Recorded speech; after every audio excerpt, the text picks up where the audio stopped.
এই দুনিয়ার মধ্যে যা কিছু আছে আমি আল্লাহর জন্য বিচ্ছিন্ন করে দিব। এই জমিনের মাটিগুলো পুরো আমি তামা বানায় দিব। এই জমিনের মধ্যে যত পানি, আরে কালীগঞ্জ থানার বাজানেরা শুনে নাও, এই কালীগঞ্জের বাজানেরা, বাজান সাতক্ষীরার বাজানেরা শুনে নাও, পৃথিবীর মধ্যে 3 ভাগ পানি 1 ভাগ মাটি। রব্বে কারিম ডাক দেখায় আল্লাহ, আমার আল্লাহ ডাক দেখায় বান্দারে শুনে নেয়, এই পৃথিবীর যত মাটি আছে সব পুরো আমি তামা বানায় দিব। এই জমিনের মধ্যে যত পানি আছে সব পানি পুড়ে ছাই হয়ে যাবে। যেদিন কিচ্ছু বলতে কিচ্ছু থাকবে না, সেদিন থাকবো শুধু আমি আল্লাহ। আল্লাহ কয় বান্দারে, যেদিন আমি একাকার হয়ে যাব সেদিন থাকবো শুধু আমার রাসূলুল্লাহর ভালোবাসা নিয়ে। এই জন্য আহলে সুন্নাত ওয়াল জামাতের সুন্নি জনতার হৃদয়ের মধ্যে শুধু নবী নবী নবী, জোরে জোরে চিল্লায় বলেন ঠিক কিনা?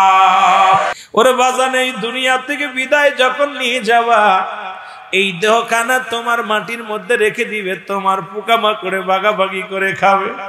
এই দুনিয়ার সম্পদ তোমার ছেলে মেয়েরা খাবে, ছেলে মেয়ে না থাকলে প্রতিবেশী খাবে, সে না থাকলে তোমার আপন জনেরা নিবে, যদি না থাকে রে মুসলমান সরকার বহন করবে। কিন্তু দুনিয়ার সম্পদ খাবে লোকে, তোমার দেহ খাবে পোকে। এমন দেহটা করো যেন পোকা মাকড় ওই দেহের মধ্যে না আসে। ও বন্ধুগণ, এই জন্য আমি বারবার বলি রে, এই দুনিয়া ছেড়ে দাও, দুনিয়া ছেড়ে দাও। কারণ আমার নবীজি বলছেন, মুসলমান শুনে নাও, বাল হুয়া কিলাব, এই দুনিয়াটা একটা পচা দুর্গন্ধ মরি। মানুষের চরিত্র হলো কুকুরের চরিত্র। কুকুর যেমন দুনিয়ার মধ্যে মরি পাইলে খুশি হয়, সে জামানার উম্মতিরা মুসলমান শুধু এই সম্পদ পাইলে খুশি হবে। আজকে যেদিকে তাকায় ক্ষমতার লোক, আজকে মানুষ মরে রাস্তায় পড়ে থাকে, সেখানে কোনো হুঁশ নাই।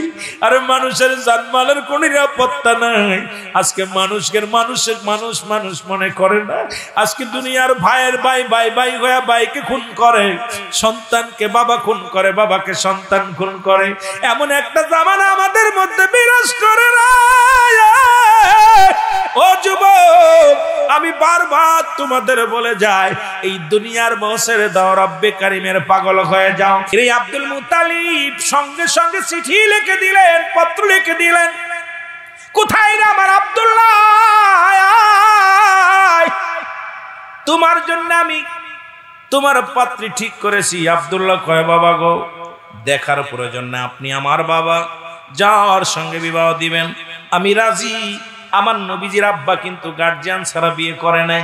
আমরা পরের মেয়ের হাত ধরে নিয়ে চলে আসি, আর আইন করছে সরকারি 18 বছর বয়স হয়ে গেলে, 20 বছর বয়স হয়ে গেলে বাবার অধিকার নাই মেয়ের দাবি করা। আরে কপাল পুরারা কপাল পুরাস না।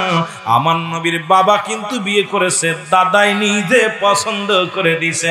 আমার নবীর দাদা নিজে তার বাবারে বিয়ে দিছে। আর এই পছন্দ করিয়া, বাবা পছন্দ করিয়া নবীর মা নবীর বাবার লগে বিবাহ দিয়েছে। জোরে বলা যাবে না মারহাবা? আর একটু জোরে। এন আব্বা মা দেখলে চলে না, এটা দরকার ডিজিটাল। ডিজিটাল করতে করতে দেশ শেষ। ও যুবক, বিবাহ হয়ে গেল, মুসলমান বাসর হয়ে গেল, লম্বা আলোচনা, বাসর হয়ে গেল। আব্দুল্লাহ আমার নবীজির মা আমিনা কয়, খোদাকে কসম করে বলি, জীবনে কোনোদিন পুরুষের সামনে যাই নাই, কোন পুরুষের চেহারা দেখিনি। বাসর রাত্রে আমার স্বামী বসে আছে, আমিও বসে আছি। হঠাৎ কেন যেন ঘরের মধ্যে একটা নূরের একটা আলোর জ্যোতির মতো লাগতেছে। আর ঘরটার ভিতরে যেন কেন পেত কোনো এমন সুন্দর ঘ্রাণ, আমি এত সুন্দর ঘ্রাণ কখনো পাই নাই। খোদার কসম করে বলি রে, আমি আমার স্বামীর মুখের দিকে তাকাইলাম, দেখি আমার স্বামী আমার আব্দুল্লাহর কপালের মধ্যে নূরে মোহাম্মদ ঝলমল করে। যখন আমি তাকাইলাম রে, ওই নূরটা যেন ছুটে এসে আমার কাছে হাজির হয়ে গেছে। জোরে জোরে চিল্লায় বলো মারহাবা। আমার নবীজি এই দুনিয়ার মধ্যে মায়ের লজ্জাস্থানে ঢোকে নাই, লজ্জাস্থানে বাইর হয় নাই। আর একটু জোরে বল। মুসলমান শুনে নাও, আব্দুল্লাহর নূর মুবারক দাবি মালিক হয়ে গেলেন, আমেনা মা আমেনা হয়ে গেল। হঠাৎ আব্দুল্লাহ একদিন রাস্তা দিয়ে যাইতেছিলেন, দূর থেকে নফল কন্যা ডাক দে, মরিয়াম ডাক দে, বলে আব্দুল্লাহ রে, আব্দুল্লাহ আব্দুল্লাহ আব্দুল্লাহ দাঁড়া গেছে। ডাক দে বলে আব্দুল্লাহ বলো রে, আগে বলো তুমি কি বিবাহ করেছো রে আব্দুল্লাহ? আব্দুল্লাহ কয়, মরিয়াম রে, প্রতিদিন তো এমনিতে যাই, তুমি ডাক দে, খাবার দাও, শরবত দাও, ভালো দুইটা চারটা কথা বলো, আজকে কেন একবারই জিগাও, বসতেও দিলে না, জিগাও তুমি বিবাহ করছনি? আব্দুল্লাহ রে, আগে বলো তুমি বিবাহ করছনি? কয়, হ, গত দুদিন আগে আমি বিবাহ করেছি। মরিয়াম চোখের পানি গুলো ছেড়ে দিয়া বলে, আব্দুল্লাহ রে, এই আব্দুল্লাহ, আব্দুল্লাহ রে, আমি তোর পাগল ছিলাম না, আমি নাফিল কন্যা, আমার বাবা এই জমিদার, আমার বাবার ধন সম্পদের বিশাল জমিদার ছিল রে, আমি এক বাপের এক কন্যা। আমি আমার বাবার থেকে তাওরাত কিতাব যখন আমার আব্বা পড়তো, আখরি নবীর আলোচনা আসতো, আমি নাফিল কন্যা রে, ওই নূরে মুহাম্মাদের পাগল ছিলাম রে। এই আব্দুল্লাহ মনে মনে করেছিলাম এই সম্পত্তির বিনিময়ে সব কিছু বিলিয়ে দিয়ে আমি তোমারে বিবাহ করব, আখিরি নবীর মা হব রে। এই আব্দুল্লাহ, ওদিন আমি 200 নারী নিয়ে যখন তোমার বাবার সঙ্গে বিদ্রোহী করেছিলাম, আমি তোমার জন্য নয় রে, তোমার ভিতরে নূরের ঝলক, আমি আখিরি নবীর মার বাসনা জেগেছিল।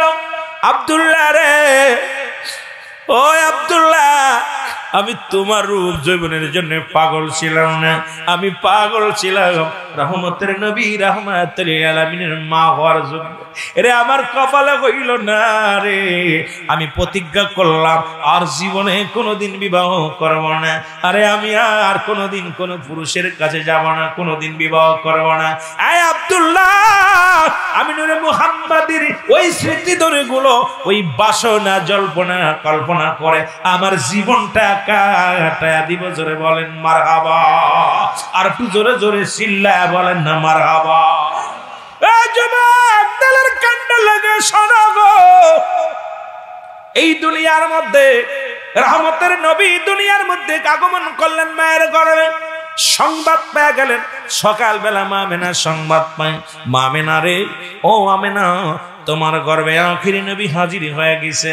দ্বিতীয় মাসে খবর আসে, আমেনা রে আমেনা, তোমার গর্ভে আখিরি নবী হাজির হয়ে গেছে। তৃতীয় মাসে হাজির হো, ও আমেনা, তুমি বড় ভাগ্যবান, তুমি বড় গুণবতী রূপবতী রে মা আমেনা, তোমার গর্ভে আখিরি নবী রাহমাতুল লিল আলামিন আগমন করেছে। 10 মাস 10 দিন একই সংবাদ পাইলেন। আমার বাবারা, আমি লম্বা আলোচনা নয় আগেই বলেছি, কত ফস করে শেষ করা যায়। মা আমেনা মুসলমান, একদিন নয় দুদিন নয়, 10 মাসে 10টা খবরে চলে আসলেন। নবীজির মা আমেনা বলে, খোদার কসম করে বলি, আমার হুজুর আমার গর্ভে পৃথিবীর মধ্যে মেয়েদের পেটে যখন বাচ্চা আসে, পেটটা একটু বড় হয়, আমি যখন জমজম কূপের পানি উঠাইতাম, খোদার কসম করে বলি আমি টের পাইতাম না, কষ্ট অনুভব হয় না। আমার পেটের মধ্যে আমার হুজুর কোনোদিন একটু মোসর দেয় না, কোনোদিন কষ্ট দেয় নাই। মায়ের গর্ভে থাকতে সন্তান কত লাথি মারে, কত না গুতো মারে, মা খাইতে পারে না, ঘুমাইতে পারে না। আমার নবী আমার গর্ভের মধ্যে কোনোদিন একটু জোরে নড়া দেয় নাই, আমি মা কষ্ট পাবো বলে।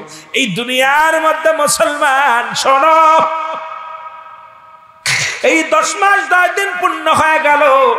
নূরে মদিনা, নূরের নবী রাহমাতুল লিল আলামিন দুনিয়ার মধ্যে আসবে।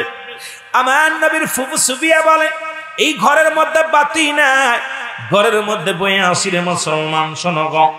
হঠাৎ করে দেখি আকাশ থেকে যেন একটা নূর এসে আমার ঘরের মধ্যে, আমার আব্দুল্লাহর ঘর খানা জীর্ণ শীর্ণ, খাজুরের পাতার ছাউনি। আমার বাজানেরা, এই পৃথিবীর মধ্যে খাজুরের পাতার ঘেরা, এই ঘরের মধ্যে ফলো আমি বড় প্রেশানিত হয়ে আছি। কারণ এখন তো অনুভব করা যায় নতুন মেহমান বাড়ির মধ্যে আসবে, ঘরের মধ্যে আসবে। হঠাৎ আমি সালাম শুনতে পাইলাম, আসসালামু আলাইকুম আমেনা। আমেনা রে, ওয়ালাইকুম আসসালাম। কয় তুমি কে গো? আমি মা হাওয়া। আমেনা রে, এই দুনিয়ার মধ্যে নবীদের সরদার রাহমাতুল লিল আলামিন দুনিয়ার মধ্যে আগমন করেছে। বড় স্বপ্ন ছিল আখিরি নবীর মা হব, হতে পারি নাই।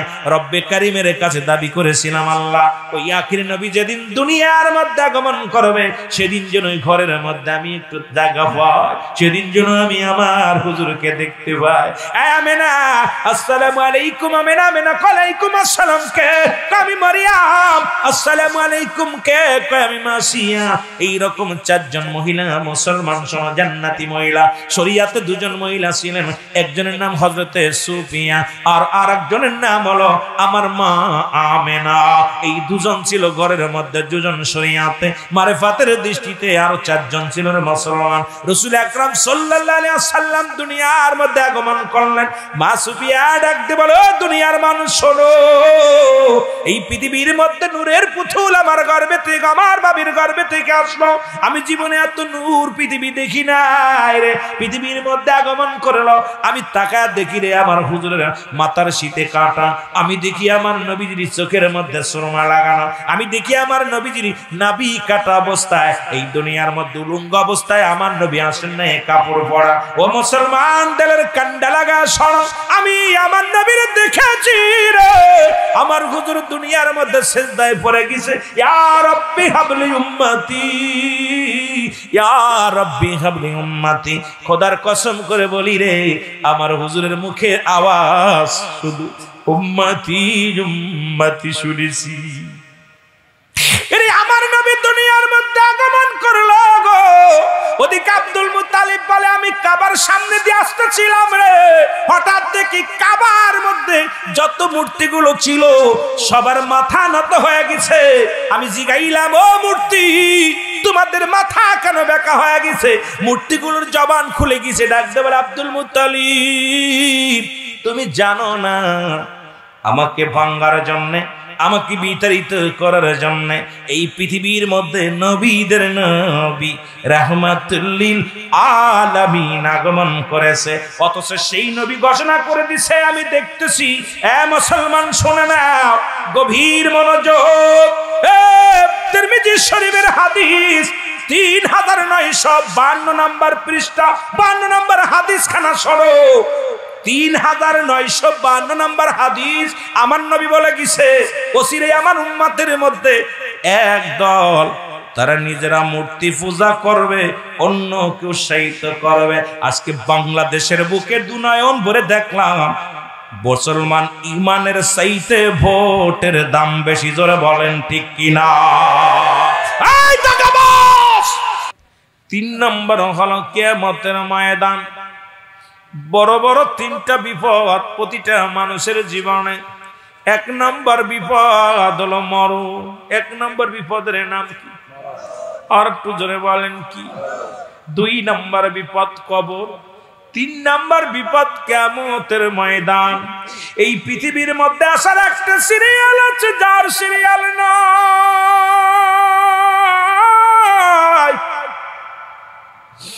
দেখা যায় দুনিয়ার মধ্যে দাদা জিন্দা, নাতি নাই, বাবা জিন্দা, সন্তান দুনিয়ার মধ্যে নাই। এই দুনিয়ার মধ্যে যে বাবা তার সন্তানের লাশ কাঁধে নিছে, ওই বাবারে জিগাইবেন এই পৃথিবীর মধ্যে সন্তানের লাশ কত ভারী। ওই বাবারে জিগাইলে ওই বাবা বলবে, দুনিয়ার মানুষ রে, এই পৃথিবীর মধ্যে সন্তানের লাশটা এত ভারী, আমি এত বড় ভারী বস্তু জীবনে আমি কাঁধে নেই নাই, গায়ে নেই নাই।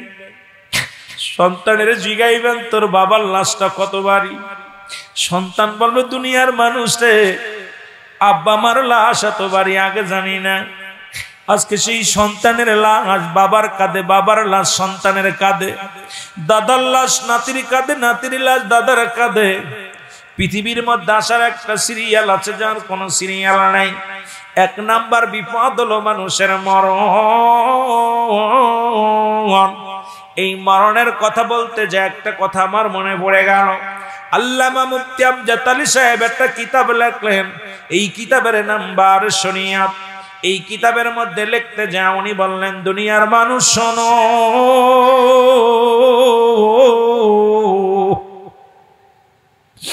মানুষ যখন সাধারণ মৃত্যু বরণ করে 70টা তাজা উটের গায়ের চামড়া জবাই না করিয়া উল্টো দিকে টান দিয়া লবণ আর মরিচ লাগা দিলে যতটুক যন্ত্রণা হয়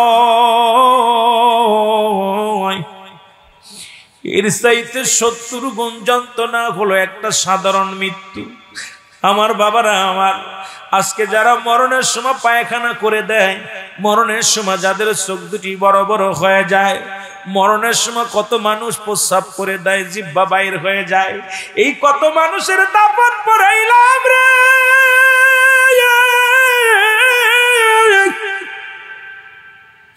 কত মানুষের কাপড় পরাইলাম, কত মানুষের জানাজা পড়লাম, আইরে কত ভার জানাজা পড়লাম, দেখেছি চোখ দুটি চেয়ে আসে, বন্ধ করা যায় নাই।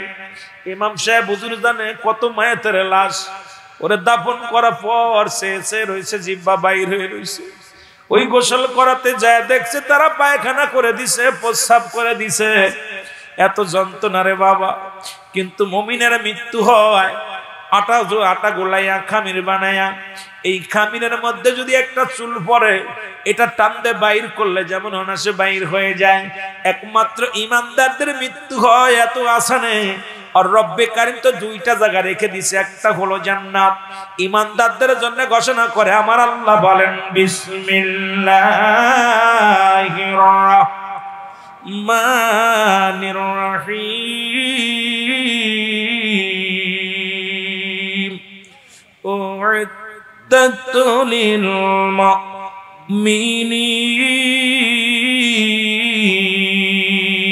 আল্লাহ বলে মুমিনদের জন্য, মুত্তাকিনদের জন্য আমি একটা নয় দুটি নয় 8টা জান্নাত প্রস্তুতি করে রাখছি। এই জান্নাতি মানুষের মৃত্যু যেমন আসানে হয়, মৃত্যু আসানেও হলে তাদের জন্য নিয়ামত হয়ে যায় রে মুসলমান। শুনে নাও, আজরাইল আলাইহিস সালাম পৃথিবীর মধ্যে সবার জান বাইর করার জন্য জমিনের মধ্যে আগমন করে না। আজরাইল এত বড় দানব, এই জমিনের মধ্যে থাকে 5 মানে থাকে মুসলমান মাথা মুবারক। সারা পৃথিবীর পানি যদি আপনার তার গায়ে ঢেলে দেন, একটু পানিও জমিনের মধ্যে পড়ে গড়িয়ে পড়বে না। রব্বে কারীম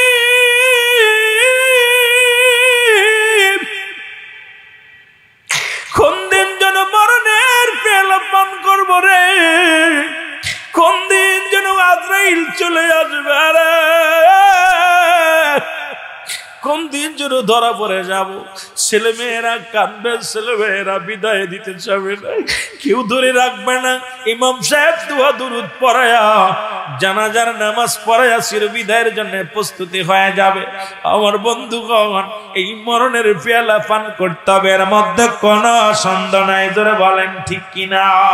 আমার মনে বড় আশা ছিল যাব মদিনায়, আমার মনে বড়,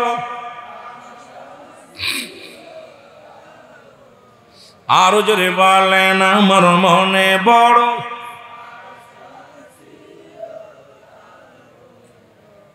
এই আরব সাগর পাড়ি দিব, নাই তো মোদের তরি,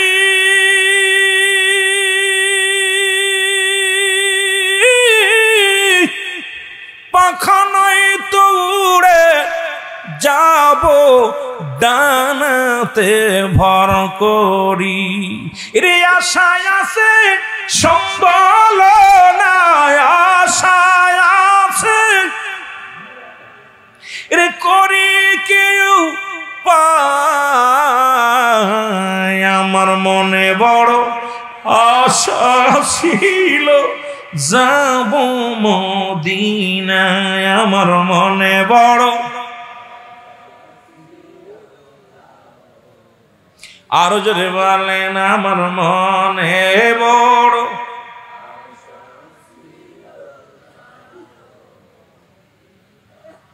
কে যাও তুমি ও আশেক ভাই সোনার মদিনা,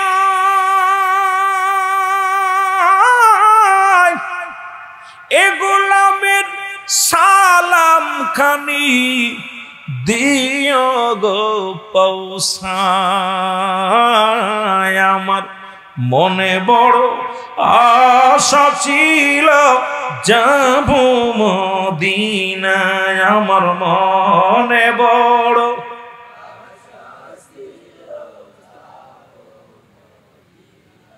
আহারে, আমার আল্লাহ বলেন যেদিন কিচ্ছু থাকবে না, থাকবো আমি থাকবো আমার রাসূলুল্লাহর ভালোবাসা নিয়ে। এই জন্য আমরা কি রাসূলের প্রেম করার দরকার আছে কি? রাসূলের সাথে সম্পর্ক রাখার দরকার আছে কি? আরো জোরে বলেন আছে কি না? এই পৃথিবীর মধ্যে রাসূল একটা হলো ঈমান, একটা হলো আমল। আমার আগের বক্তা ঈমান আমলের আলোচনা করছে। একটা হলো ঈমান, একটা হলো আমল। একটা মানব জীবনের অমূল্য সম্পদের নাম হলো ঈমান। মানব জীবনের অমূল্য সম্পদের নাম কি? আরো জোরে বলেন ঈমান। আর ব্যক্তির জীবনের অমূল্য সম্পদের নাম হলো রূহ। রূহবিহীন যেমন বডির মূল্য নাই, ঈমানবিহীন কোন আমলের মূল্য নাই। ঈমানবিহীন কোন আমলের মূল্য নাই। আর একটা হলো আমল, একটা হলো ঈমান। নামাজ, রোজা, হজ, যাকাত এগুলো হলো আমল। আর ঈমান হলো নবী মুহাম্মদুর রাসূলুল্লাহ সাল্লাল্লাহু আলাইহি ওয়াসাল্লাম। জোরে বলেন না মারহাবা। যার ঈমান নাই ওর কিসের নামাজ? যার ঈমান নাই তার কিসের হজ? যার ঈমান নাই তার কিসের ওযু? কারণ ওযু ছাড়া যেমন নামাজ হয় না, ঈমানবিহীন তেমন আমল হয় না। এই জন্য আমার বাবা রূহ বডি ছাড়া যেমন বডির অমূল্য সম্পদ যেমন রূহ, এই বডির মধ্যে রূহ নাই, বডির কোনো দাম নাই। আজকে আমার ভাইজান যুব ফ্রন্টের নেতা আগামীকাল নামটা বলবে কি? মরহুম অমুকের লাশ। নামটা বলবে ইন্তেকাল করছে কিনা অমুক মিয়া। এই মরহুমের জানাজার নামাজ আগামীকাল সকাল 10টায় হবে। সুতরাং রুহুটা যতবেল থাকবে বডির আর ততবেল দাম আছে। রুহু আছে হাসপাতালে নিতেছি, রুহু আছে বিদেশে পাঠাইতেছি, রুহু আছে মাসকে মাস আব্বা মা বিছনায় পড়ে আছে, তার দাফন করতেছি না। রুহুটা চলে গেছে, দেখতে শুনতে বালা, কেউ কি রাখবে? কথা বলেন। সবাই ব্যস্ত হয়ে যাবে তাকে বিদায়ের জন্য। তদ্রূপ ঈমান যদি না থাকে তোর কিসের আমল? সব কিছুর মূলে হলো রাহমাতাল লিল আলামিন। এই জন্য আমার নবীকে জান মালের চাইতে বেশি ভালোবাসতে হবে। জোরে বলেন ঠিক কিনা? আরো জোরে বলেন ঠিক কিনা? একটু মহব্বতের সঙ্গে দুরূদ শরীফ পড়েন। আল্লাহুম্মা। আর যাব না, 12টা বেজে গেছে। আমার বাবারা আসতে, যেহেতু 12টা বেজে গেছে, আগামীকাল আপনাদের মাহফিল আছে। আগামীকাল আশিকে রাসূল আসবে, ওলিউল্লাহ আশিক সাহেব অনেক সুন্দর গজল গায়, মানুষের হৃদয় কেড়ে নিবে গজল গেয়ে, চোখের পানি ছেড়ে ছেড়ে কানবে, আশিকদের ওয়াজ শুনে মজা পাবেন। আমিও রাগাবো না, কারণ আপনাদেরকে নিয়ে রাত 12টার পর থেকে আর কোনো মানুষের জাগানোর ইখতিয়ার নাই। কারণ 12টা পর্যন্ত হলো জাগানোর ইখতিয়ার। 12টার পর থেকে 2টা, 12, 1, 2, 3 ঘন্টা ঘুম। যারা মক্কা মদিনায় হজ করতে গেছেন, যখন রাত 12টা বেজে যায় রাসূলুল্লাহ রওজা মুবারকের দরজা মেরে দেওয়া হয়, রওজার দরজা বন্ধ হয়ে যায়। রাত যখন 3টা বাজে, আদি সাহেব গেছেন নাকি? রাত যখন 3টা বাজে আমার নবীজি রওজা মুবারকের দরজা খুলে দেওয়া হয়। মানুষ কাতারবন্দি হয়ে দাঁড়িয়ে থাকে। অনেক বাঙালিরা কি করে আমরা দেখেছি, যেটা বাঙালিরা রাস্তার কোলে লাইন দিয়ে রাসূল রওজায় ঢোকার জন্য সারা রাত জেগে জেগে থাকে যে আমরা ঢুকবো, আগে ঢুকবো। রাত যখন 3টা বাজে সঙ্গে সঙ্গে দরজা খুলে দেওয়া হয়, দলে দলে মানুষ রাসূলের রওজা মুবারকে প্রবেশ করে। এই জন্য রাত মানুষের সারা আপনার 12টার আগে ইখতিয়ার নেই ঘুমানোর, আর 12টার পরে জাগানোর ইখতিয়ার নেই। এই জন্য আমিও আপনার ডিস্টার্ব করবো না। যদিও একদিন যদি একটু কষ্ট 12টা পার হয়ে গেছে, আমি মনে হচ্ছে 12টার আগেই মুনাজাত দিব। তবে আমার ভাইয়েরা গত বছর দাওয়াত দিছে, আসতে পারি নাই। এবছর আসছি, যেরকম আলোচনা করার দরকার সেভাবে আমি পারিনি এখনো। কারণ আমাদের ঘন্টার পর ঘন্টা আলোচনা করি, আর আশেকদের খোরাক যতক্ষণ না দিতে নিজেও তৃপ্তি পাই না, শান্তি পাই না। কারণ আমি আপনাদেরকে বলতেছি, 1 নাম্বার হলো মরণ, 2 নাম্বার হলো কবর, 3 নাম্বার হলো কিয়ামতের ময়দান। প্রতিটা মানুষই আপনার আমার এই 3টা জিনিস আসবে। মরণের পরই কবর আসবে। কবরে যেদিন শোয়াবে, কবরে আপনি থাকবেন কতদিন থাকবেন? কবরে একটা রাত চিন্তা করেন না, একটু বয়া বয়া চিন্তা করেন কবরের একদিন, কবরের একটা দিন, একটা ঘন্টা। একটু কল্পনা করেন যে আল্লাহ আমি 1টা ঘন্টা কেমনে থাকবো কবরে, এই 10টা মিনিট আমি কবরে কেমনে থাকবো। এই কবরে কিন্তু আপনার আমার ধনী গরিব সবার যেতে হবে। এইটা থেকে বাঁচা সম্ভব নাই। একটু আমরা নবীজিকে সালাম জানাই। নবী সালাম।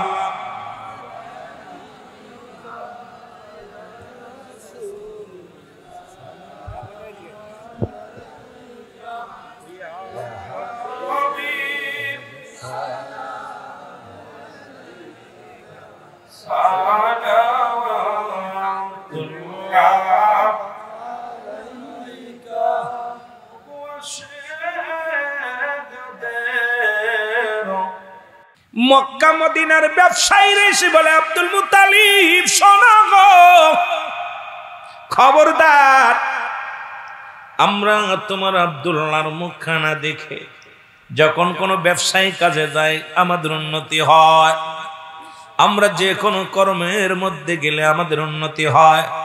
আব্দুল মুত্তালিব রে, আমাদের জীবন থাকতে আব্দুল্লাহর গলায় ছুরি লাগাতে দিব না।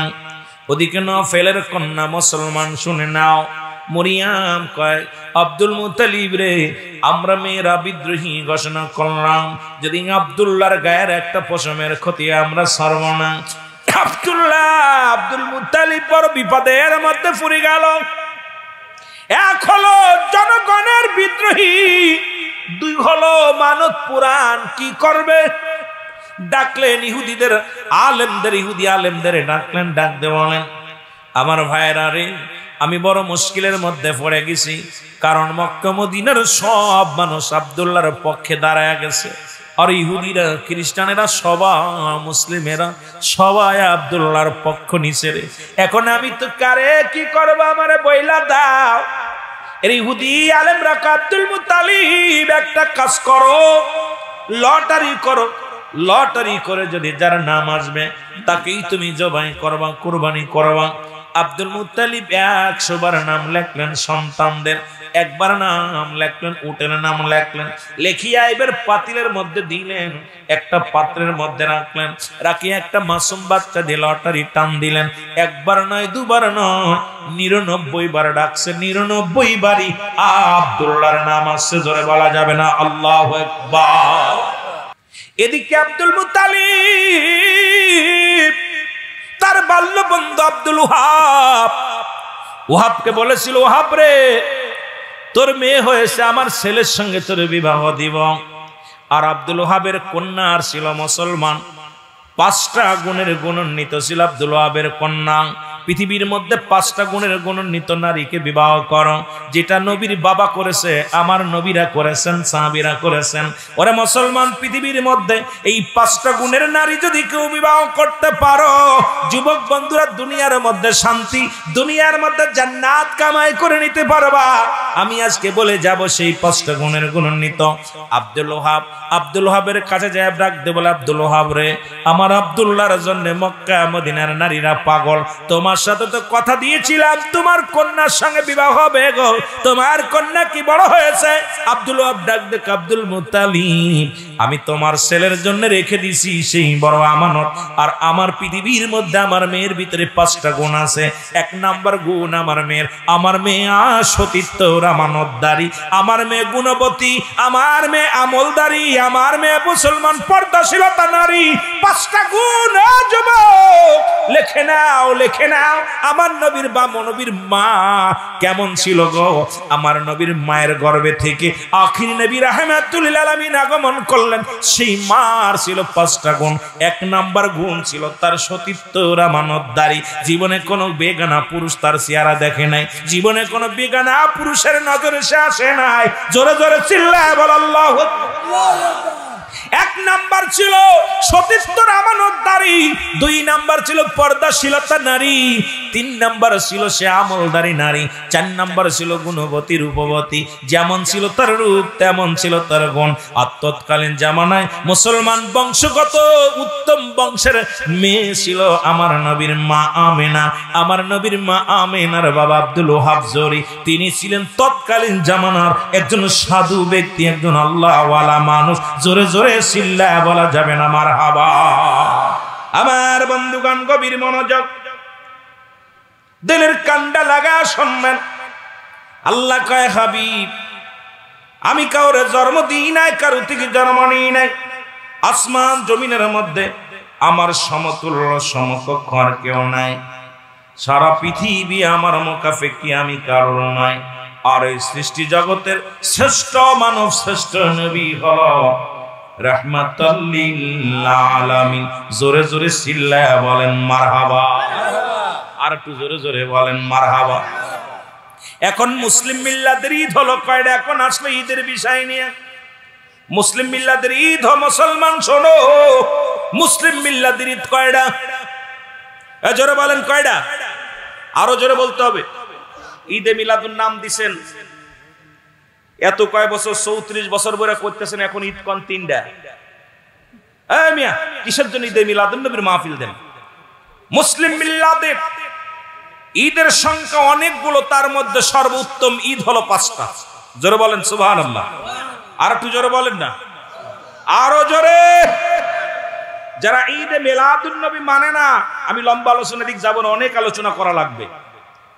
আমার বাজানেরা বসে আছেন, আর আমি বাস্তববাদী বক্তা, বাস্তব দেখিয়া মানুষের চেহারা দেখে ওয়াজ করি, এটা আমার অভ্যাস। এই জন্য আপনারা যত ভালোবাসা দিবেন, আগেই বলছি, সুন্দর কথা বাইর হবে। যত ফাঁকি দিবেন, আমিও সময় গণবো কখন টাইম যায়। এই জন্য আমাদেরকে বুঝতে হবে বাবারা, মুসলিম মিল্লাতের ঈদ কয়টা? আরো জোরে বলেন কয়টা? এ মুসলমান, মুসলিম মিল্লাতের ঈদের সংখ্যা হলো 5টা। 1 নাম্বার ঈদের নাম হলো ঈদে মিলাদুন নবী সাল্লাল্লাহু আলাইহি ওয়াসাল্লাম। 2 নাম্বার ঈদের নাম হলো ঈদুল ফিতর।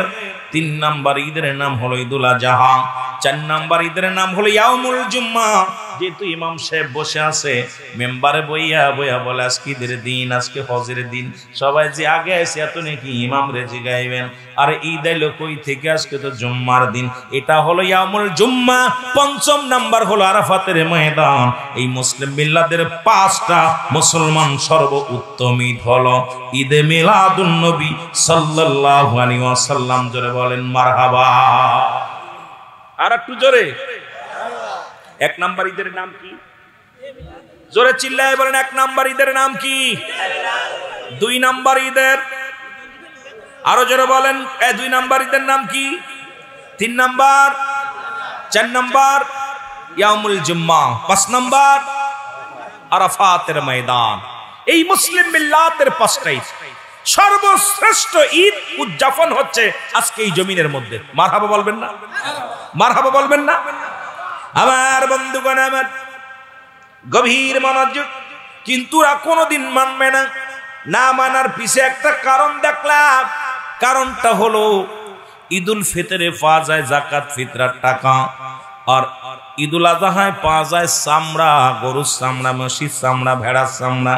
এখন চামড়া ব্যবসায়ীদের ব্যবসায় লস, কারণ ঈদে মিলাদুন নবীতে চামড়াও পাওয়া যায় না, যাকাত ফিতরা পাওয়া যায় না।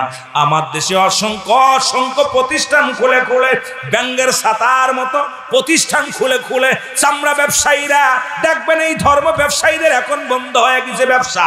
কারণ দেখবেন পোস্টারের মধ্যে বিশাল পোস্টার লাগায় বলে, আপনার মূল্যবান ঈদে মুসলমান শোনো, কুরবানির চামড়া আমাদের লিল্লাহ বোর্ডিং এ দান করেন। কারণ ঈদে মিলাদুন, ও মুসলমান শোনো, ঈদে মিলাদুন নবী এইটা অনুষ্ঠান উদযাপন করতে গেলে নিজের পকেটের টাকা খরচ করা লাগে।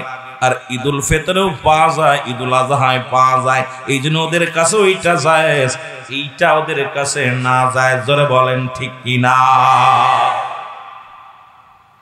আমি বিগত দিন যারা এই ব্যবসা ছিল চামড়া ব্যবসা, তাদেরকে সাধুবাদ জানাই যে চামড়ার ব্যবসা, গরুর চামড়া কেনে না, ছাগলের চামড়া চেনে না। চামড়া ব্যবসায় এখন পোস্টার আর পাওয়া যায় না। আপনাদের এলাকায় মোড়ে মোড়ে পোস্টার পাওয়া যেত, এখন আর এগুলো পাওয়া যায় না। জোরে বলেন ঠিক কিনা? কারণ এখন কেউ তো কেনে না, চামড়া কেউ কেনে না। এই জন্য এখন এই 2টা ঈদ আর কদিন পরে নাজায়েজ বানাবে ওরা। যে দেখছে এই ব্যবসায় লাভ নাই, ব্যবসায় যেটাই লাভ নাই, ওরা সেটা করতে রাজি নাই। এই জন্য কিছুদিনের মধ্যে দেখবেন, হয়তো আমরা দেখে যেতে পারবো কি জানি না, হয়তো কিছুদিনের মধ্যে বলবো ঈদুল ফিতর হার নাজায়েজ, ঈদুল আযহা নাজায়েজ। কারণ ওই 2টাই ব্যবসা হচ্ছে না, ভালো কথা বলছেন। আর ইয়াউমুল জুম্মা এটাও বন্ধ হয়ে যেত বলা, কারণ ওই জুম্মার দিন অনেক বড় লোকরা আসে, হুজুরের পকেটের ভিতর 2000, 3000, 1000 ভরে দেয়, হুজুর দোয়া করে, ওইটা পাম্প করতে দিলে কিছু টাকা পাওয়া যায়। ওই দিন এই জন্য ওই দিনও বানাইছে জাস্ট ঈদের দিন, যদি ঈদের দিন কিছু পাওয়া যায় হাদিয়া, ওইটাও যদি হুজুরে না দিত, ওইটাও বলতো হুজুর বলতে এটাও জায়েজ। কথা বোঝেননি আমার? এই কথা বোঝেন? রাগ করেন? এত ঈমান সহজ নাই। আমার রসুলের চাচার সংখ্যা ছিল 9 জন, নবীর বাবাকে ধরে মোট 10 জন। এদের মধ্যে ঈমানদার হলো 2 জন, একজনের নাম আমিরে হামজা আর একজনের নাম আব্বাস। বাকি 7 জনই নবীকে, তারা ছিল নবীর দুশমনের রাসূল, জীবনেও তারা নবীরে মানতে পারে নাই, নবীর পক্ষে ছিল না। ওই 7 জনের বংশধর যারা নবী মানে না, তারা ওই 7 জনের বংশধর যারা মিলাদুন নবী অস্বীকার করে, তারা ওই 7 জনের বংশধর যারা মুসলমান নামাজ পড়ে দোয়া করে না তারা, ওই 7 জনের বংশধর যারা মুসলমান, ওই 7 জনের বংশধর যারা এই পৃথিবীর মধ্যে ঈদে মিলাদুন নবী পালন করে না তারা, ওই 7 জনের বংশধর যারা আমার নবীর নূর মানে না তারা, ওই 7 জনের বংশধর যারা এই পৃথিবীর মধ্যে জানাজার নামাজ পড়ে দোয়া করে না তারা, চল্লিশা করে না তারা। কারণ এত সহজ নয় ঈমান। কারণ নবীর চাচা হইলেই যে ঈমানদার হবে না।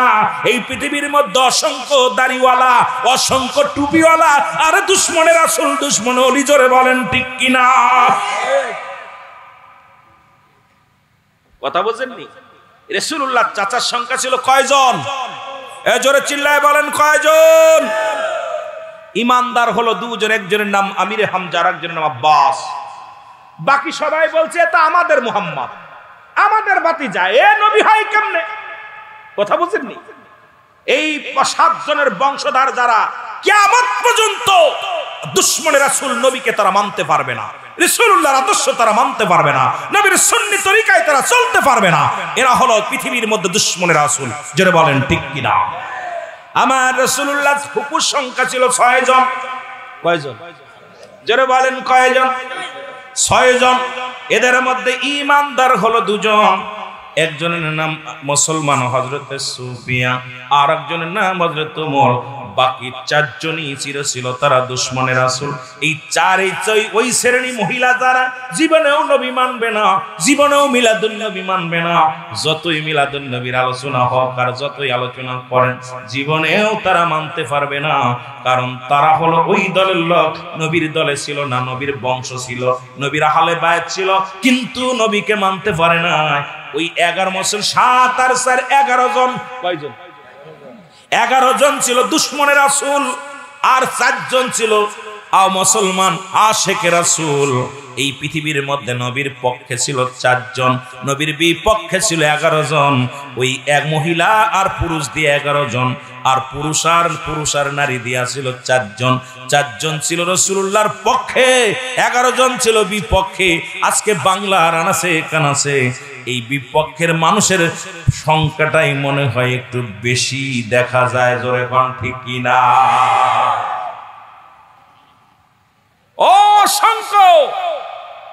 অসংখ্য মুনাফিক। কষ্ট পাচ্ছেন? এই জন্য আল্লাহ কমিনান নাস, মানুষের মধ্যে মাকুল, তারা বলবে আমান্নাত ঈমান আনছে বিল্লাহি, আল্লাহর প্রতি। আল্লাহু আকবার বলেন। আল্লাহ কমিনান নাস, নাস শব্দের অর্থ হলো মানুষ। অমিনান নাস, নাস শব্দের অর্থ কি? জোরে বলেন নাকি? মানুষের মধ্যে দাগাবাজ, মুনাফিক, দুশমন আছে। আল্লাহ কমিনান নাস, মানুষের মধ্যে মাকুল, তারা বলবে আমান্না, তার ঈমান আনছে বিল্লাহি, আল্লাহর প্রতি, ও বিল ইয়াউমিল আখির, ও মা হুম বিমুমিনিন।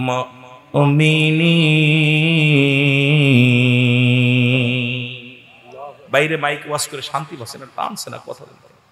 কথা যদি না টানে, আওয়াজটা ক্লিয়ার করতে হবে। মাইকের আওয়াজ ঢাপঢাপ হবে না, মাইকের আওয়াজ হবে সুন্দর। জুমলায় খবরিয়া, জুমলায় হিংসা। বক্তা মনের ভাব প্রকাশ করবে, শ্রোতা সহজে বুঝতে পারবে। এটাকে বলা হয় জুমলায় খবরিয়া। জুমলায় হিংসা, মনের ভাব প্রকাশ করলে বক্তা শ্রোতা কিছু বুঝতে পারে না, এটাকে বলা হয় জুমলায় হিংসা। কারণ আমরা আমাদের মনের ভাব প্রকাশ করবো, আপনারা সহজে বুঝতে পারবেন। আমি কথা বলতেছি, এখন আপনি যদি বলেন ইয়েস নো ভেরি গুড, কিছু বুঝতেছি না, বিপদ। কথা বুঝেন? এটা হবে না।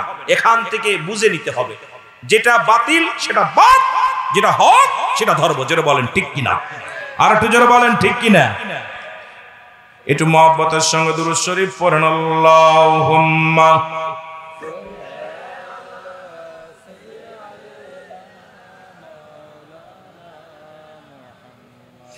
ওয়া লা আলি সাইয়্যিদিনা, আমার রাসূল কি ধন এই জগতে বান্ধব আমরা চিনলাম না, আমার রাসূল কি ধন এই জগতে বান্ধব আমরা চিনলাম না। দয়াল নবী মায়ার নবী আমার জানের জান,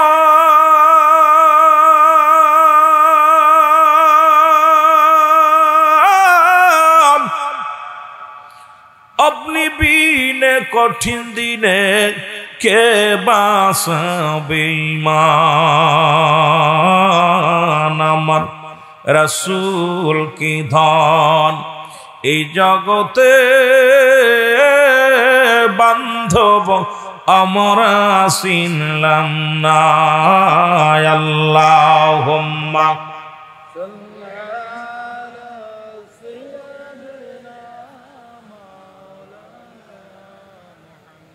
আরো জোরে বলেন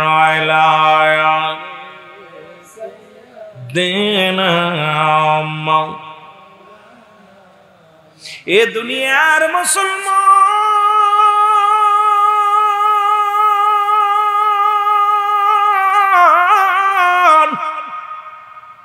বোঝানোর জন্য একটু পিছনের দিকে যাই রে। নবীর দাদা আব্দুল মুত্তালিব মুসলমান, শুনে নাও, ওনার ছিল 10 জন ছেলে। কয়জন ছেলে? জোরে বলেন কয়জন? 10 জন ছেলে। আব্দুল মুত্তালিবের বউ ছিল 6 খানা, বিবি ছিল 6 খানা। আর মুসলমান আমার রাসূলের আপন দাদির নাম ছিল ফাতিমা। জোরে বলা যাবে না মারহাবা? একটু জোরে বলা যাবে না? একটু রাসূলের জিন্দেগিতে এসে যেহেতু মিলাদুন নবীর মাহফিল, এরপরে আমি অন্যদিকে যাই। ওরে মক্কা মদিনার বুকে মুসলমান মরুভূমি এলাকা যারা মদিনায় গেছেন গো, মক্কা মদিনার জমিনে উত্তপ্ত গরম বালু মুসলমান সড়ক, এই জমিনের মধ্যে আমাদের মতো মানুষ টিকা বড় কষ্ট। এই মক্কা মদিনার জমিনে পিপাসায় মানুষগুলো কাতর হয়ে গেল। বৃষ্টি নামে না, পানিও নাই, উপর থেকেও আল্লাহ পানি দেন না। জমজম কূপের পানিও শুকায় গেলেন। জমজম কূপের পানি যখন শুকায় গেলেন, ও মুসলমান, আরবের বড় বড় 40 জন নেতা চলে আসলেন আব্দুল মুত্তালিবের বাড়িতে। ডাকতে বলে, কুরাইশ নেতা রে, কুরাইশ নেতা বাইর হও, বাইর হও গো। বাইর হয়ে আসলেন। ডাকতে বলে, আব্দুল মুত্তালিব রে, মক্কা মদিনা ছোট ছোট মাসুম বাচ্চাগুলো পিপাসায় কাতর হয়ে গেছে। ওরে মানুষ পিপাসায় কাতর হয়ে গেছে রে, পশু পাখি গুলো খোদার যন্ত্রণায় পিপাসায় মারা যায়। আব্দুল মুত্তালিব, আমরা 40 জন নেতা প্রার্থনা করলাম রে, রব্বে কারীম বৃষ্টি দিল না। রব্বে কারীম জমজম কূপের পানিও প্রবাহিত করলেন না রে আব্দুল মুত্তালিব, তুমি একটা উপায় বাইর করো। আব্দুল মুত্তালিব কাবার সামনে গেলেন। যার কাবার গেলাপ ধরে ডানতে বলে, আমার আল্লাহ, ও কাবার মালিক, শুনে নাও, শুনে নাও। কাবার মালিক, পৃথিবীর মধ্যে মুসলমান শোনো। ডাকতে বলে, কাবার মালিক,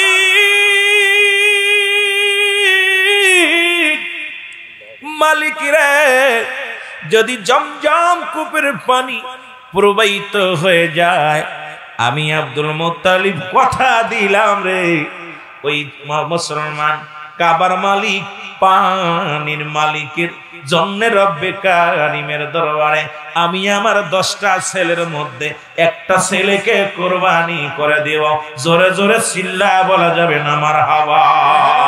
এর দয়াল নবী বিহনে, আমার মায়ার নবী বিহনে আপন বলতে কেহ নাই জগতে, বলে না আপন বলতে, আরো জোরে বলে না আপন বলতে। ওরে ভেবে দেখি সবই মিছে, ভেবে দেখি সবই মিছে, অগমিশে মায়ার সংসারে আপন বলতে কেহ নাই জগতে, বলেন আপন বলতে ও নবী ও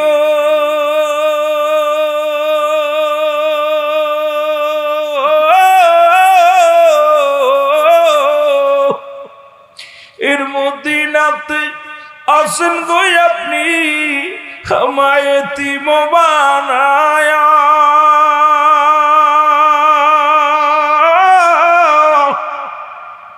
এই আশিকে কান্দে গুণ বিজয়ী মাহফিলে বসিয়া। দেখা দাও গো দয়াল নবী গো, দেখা দাও গো দয়াল নবী গো, একটিবারে আমারে আপন বলতে কেহ নাই জগতে, বলেন আপন। আরো জোরে জোরে বলেন আপন বলতে কেহ নাই জগতে, আমার দয়াল নবী বিহনে, আমার মায়ার নবী বিহনে আপন বলতে কেহ নাই জগতে, আমার আপন বলতে। এ দুনিয়ার মুসলমান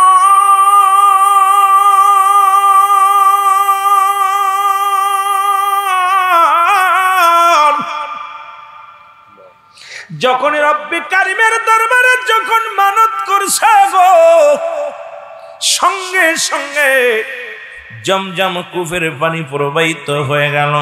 জোরে বলা যাবে না মারহাবা? আর একটু জোরে মারহাবা। জমজম কূপের পানি প্রবাহিত হয়ে গেল।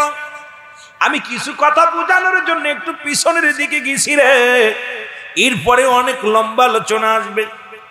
সঙ্গে সঙ্গে যখন প্রবাহিত হয়ে গেল, মক্কা মদিনার মাসুম বাচ্চাগুলো, ছোট ছোট মাসুম বাচ্চাগুলো পিপাসার তৃষ্ণা নিবারণ করলেন, মানুষগুলো পিপাসার নিবারণ করলেন। বছর চলে গেল, আব্দুল মুত্তালিবের আর মনে নাই, মানতের কথা মনে নাই। আব্দুল মুত্তালিব বছর যখন করে গেল, একদিন গভীর রাত্রে স্বপ্নে দেখে, আব্দুল মুত্তালিব রে, তুমি না মানত করেছিলা তোমার একটা সন্তান আল্লাহর রাস্তায় কোরবানি করবা, জবাই করবা। রে আব্দুল মুত্তালিব, একটা বছর পূর্ণ হয়ে গেল, তোমার 10টা ছেলের মধ্যে একটা ছেলেও তুমি জবাই করলা না। জমজম কূপের পানি তো ঠিকই ভোগ করো, ঠিকই পান করো, একটা ছেলের তো কোরবানি আল্লাহর রাস্তায় দিলা না। এর সকালবেলা আব্দুল মুত্তালিব ঘুম থেকে উঠা ইহুদিদের ডাক দিয়ে বলো, ইহুদিরা শোনো, ইহুদি পণ্ডিতেরা শোনো, তোমরা কি কোথায় আছো শোনো।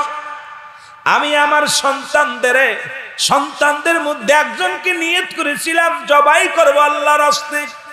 এখন তোমরা কি কোথায় আছো রে? আব্দুল মুত্তালিব ছেলেদেরকে ডাকলেন, একে একে 10 ছেলের সামনে হাজির।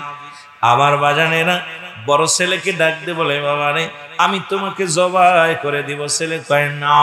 দ্বিতীয় ছেলেকে ডাক দিয়ে বলে, বাবা তোমারে জবাই করবো, কয় না। তৃতীয় ছেলেকে ডাক দিয়ে বলে, বাবা জবাই করবো, বলে না। ও যুবক বন্ধুরা একে একে ডাকলেন। আমিরে হামজাকে ডাকলেন, সেও বলে না। আব্বাসকে ডাকলেন, আব্বাসও কয় না। এইরকম যত ডাকলে সবাইকে ডাকলেন, 9 ছেলে বললেন না।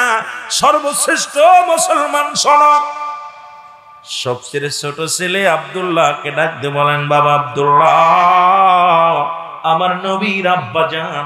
ডাক দিয়ে বলেন, আব্দুল্লাহ রে, এখন আমি তো মানত করেছিলাম তোমাদের 10 ভাইয়ের মধ্যে একজনকে জবাই করে দিব কাবা শরীফের মালিকের নামে, ওরে জমজম কূপের মালিকের দরবারে। এখন তুমি আমার ছেলেরা তো কেউ জবাই হতে রাজি হলো না, তুমি কি রাজি আছো? কলিজার টুকরা সন্তান বলে, আব্বা জান, যদি আপনি আমাকে জবাই করে যদি আপনি মানত পুরা করেন, আমার কোনো বাধা নাই, কারণ আমি রব্বি কারিমের দরবারে যাব রে। আমার আব্বা জান, আমি আপনাকে বারণ করব না, আমি রাজি, আমাকে জবাই করেন। জোরে বলা যাবেন আল্লাহু আকবার। আবার নবী কা ওয়াফাতি খায়রুল লাকুম, আমার নবী কা আমার ওয়াফাতটা, আমার ইন্তেকালটা উম্মতের জন্য কল্যাণ স্বরূপ। ও মামায়াতি খায়রুল লাকুম, নবী কা আমার উম্মতিরা শুনে নাও। উলামা একরাম শোনো, দিলের কান্ডা লাগায় শোনো। নবী কা উম্মতিরা রে, এই দুনিয়া থেকে আমি বিদায় নিলাম, এটা আমার উম্মতের জন্য কল্যাণ স্বরূপ গো। আবার দুনিয়ার মধ্যে গমন করলাম, এটা আমার উম্মতের কল্যাণ স্বরূপ। এই দুনিয়ার মধ্যে এমন নবী পৃথিবীর মধ্যে আর হবে না। নবী কয় মুসলমান শোনো, ও আমার বাবারা শোনো, নবী কা উম্মতিরা রে, এই দুনিয়া থেকে আমি বিদায় নিলাম, আমার উম্মতিরা পৃথিবীর মধ্যে যদি কোনো ভালো কর্ম করে গো, আমি নবীর সঙ্গে সঙ্গে প্রশংসা করি, আমার আল্লাহর দরবারে প্রশংসা করি। আবার কোন উম্মত যখন গুনাহের কাজ করে, আমি নবীর সঙ্গে সঙ্গে ইস্তেগফার করি, ক্ষমা চাই। আর অন্যায় করে ছেলে মাফ চাই, বাবা অন্যায় করে গ্রামের ছেলে মাফ চাই, চেয়ারম্যান মেম্বার যাইয়া, এমন নবীর উম্মত হইলাম। ভুল করি আমি, ক্ষমা চাই আমার নবী। এই নবীর পক্ষে থাকার দরকার আছে কিনা? রে আমার মনের জল্পনা কল্পনা, নবী যাব আমি সোনার, বলো যাব আমি সোনার মদিনায়, বলো যাব আমি, আরো জোরে বলো যাব আমি। ইরি আমার মনের জল্পনা কল্পনা, নবী যাব আমি সোনার। এর নবীজিকে ভালোবাসি, মনটাই আমার অনেক খুশি। নবীজিকে ভালোবাসি, মনটাই আমার অনেক খুশি। নবীজিকে ভালোবেসে তৃপ্তি মেটে না, বলো নবীজিকে ভালোবেসে না গো, যাব আমি সোনা। আরো জোরে বলতে হবে, যাব আমি সোনা, এর যাব আমি সোনার মদিনায়, বলো যাব আমি। এরে আমার মনের জল্পনা কল্পনা, নবী যাব আমি সোনার। এর নবীর প্রেমে এত জাদু, ডাকিলে মনে হয় মধু। নবীর নামে এত জাদু, ডাকিলে মনে হয় মধু। এই মধু কোথাও মেলে না, বলো এই মধু না গো, যাব আমি। আরো জোরে বলেন, যাব আমি সোনার। এরে আমার মনের জল্পনা কল্পনা, নবী যাব। সাতক্ষীর বাঁশির শুধুই চাওয়া, নিদান কালে দিবেন দেখা। সাতক্ষীরা জেলার শুধু চাওয়া, নিদান কালে দিবেন দেখা। দিবেন দেখা নবীর ওসিলায়, হায় হায় দিবেন দেখা মাহফিলের ওসিলায় গো, যাব আমি ই বলো যাব আমি। আরো জোরে বলো যাব আমি। ইরি আমার মনের জল্পনা কল্পনা, নবী যাব।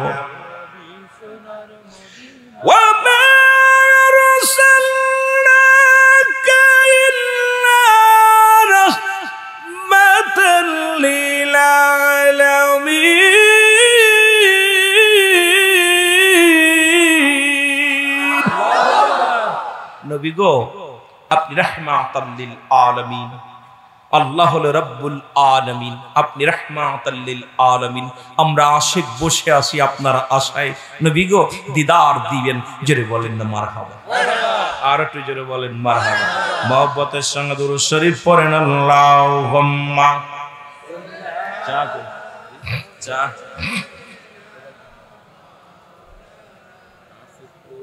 দুরূদ শরীফের জন্য একবার পড়লে 10টা গুনাহ মাফ। একবার পড়লে 10টা নেকি আমল নামায়, একবার পড়লে 10টা পুরস্কার ইয়াউমাল কিয়ামতের ময়দানে, একবার পড়লে আমার আল্লাহ খুশি, দুইবার যত পড়লে ফেরেশতারা খুশি, পড়লে আমার নবীজি খুশি। ভাইরা আমার, কামি অঙ্গনের একটা কিতাব আছে, কিতাবের নাম ফতোয়ায়ে দেওবন্দ, লেখছে মুফতি শফিক আহমেদের লেখা কিতাব, আমাদের লেখা না, সুন্নিদের কিতাব না, এটা কওমি অঙ্গনের বড় কিতাব, যিনি দেওবন্দ মাদ্রাসায় পড়ানো হয়, আল্লামা মুফতি শফিক আহমেদের লেখা ফতোয়ায়ে দেওবন্দের 2য় খণ্ড 33 নম্বর পৃষ্ঠা। উনি বললেন, নবীর উপরে দুরূদ ও সালাম পাঠ করা জীবনে একবার ফরজ, একাধিকবার পড়া সুন্নাত, যত পড়বে মুস্তাহাব আমল। জোরে বলেন না সুবহানাল্লাহ। আর একটু জোরে সুবহানাল্লাহ। তাবলীগ জামাত করে যারা, এদের একটা কিতাব আছে ফাজাইলে দুরূদ, ঠিক কি না? কিতাবের নাম কি? জোরে বলেন, নাম কি? আপনাদের কষ্ট হচ্ছে? ভয় নাই, ভয় নাই, আমরা দলিল ছাড়া কথা কইতে রাজি না, আস্তে আস্তে যাবো। যেহেতু আজকে বললাম, আজকে আল্লাহ আমার দুনিয়ার বুকে আমার একটা সন্তান, ছেলে সন্তান দুনিয়ার মধ্যে আগমন করছে। আড়াইটার সময় আগমন করছে। সারাদিন ওকে নিয়ে ছেলেটা হাসপাতালে এমার্জেন্সিতে ভর্তি হয়ে গেছে। এখন বিশেষ করে এই সন্তান থেকে কোনো আলেম আসতো না। আমার বিবি ভর্তি আছে আপনার ইশিয়া হেবনে সিনায়, আমার ছেলে ভর্তি আছে আপনার মাগুরা সরকারি হাসপাতালে। সুতরাং এই অবস্থার পরে আমি বারবার বলতেছি যে এত আশিকে রাসূল কিনা, আমি বলতেছি ভাই যদি না যায় মানুষ বলবে সুন্নিরা ধোঁকাবাজ। আমি কই ভাই, আমার সন্তান তো অবস্থায় সিলাইন ধরায় খুলি ভর্তি করে দিয়ে, ওনাকে ভর্তি করে দিয়ে ইনশাল্লাহ চলে আসছি। এই জন্যে আমার বাবারা, আমার মনটাও ভালো না, সারাদিন দৌড়াদৌড়ি, গতকাল মাহফিল করে চাপায় অনেক দূরে প্রোগ্রাম করে, আবার এখানে, আবার আগামীকাল মাদারীপুর, এরকম অনেক দূরে দূরে জার্নি করতে করতে আজকে গোসলটা পর্যন্ত করতে পারি নাই। দড়ির উপরে রাখতে আজকে যে গোসল করবো সেই সুযোগটা পাইনি। এই জন্য আপনার একটু ভালোবাসা চাচ্ছি, যে একটু ভালোবাসা দিলে আয় হায় কবর আসর ওয়াজ করতেই বাবা, এত ওয়াজ করবো কেমনে রে? ওয়াজ করতে দিকে যাইতেছিলাম আবার বন্ধ করে দেয়, কথা বলছেন বিপদ। একটু মহব্বতের সঙ্গে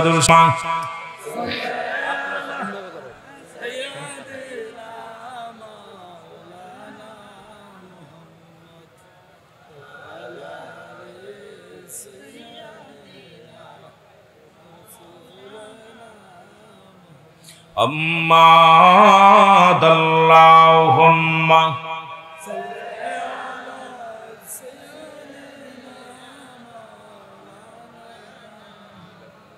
এমন হাবিব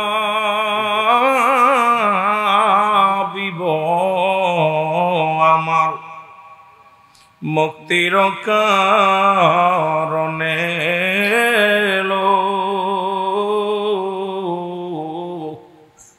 ও ফাতের পরেও নবীজি পাপী উম্মতিরে না ভুলিলা।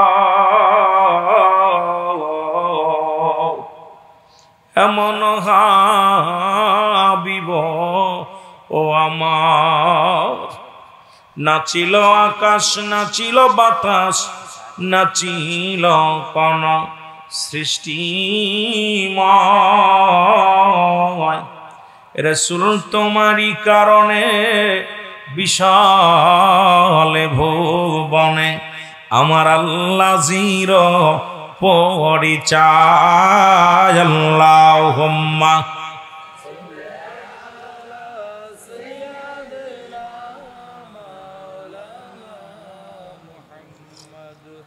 ওয়ালা আলি। এ দুনিয়ার মুসলমান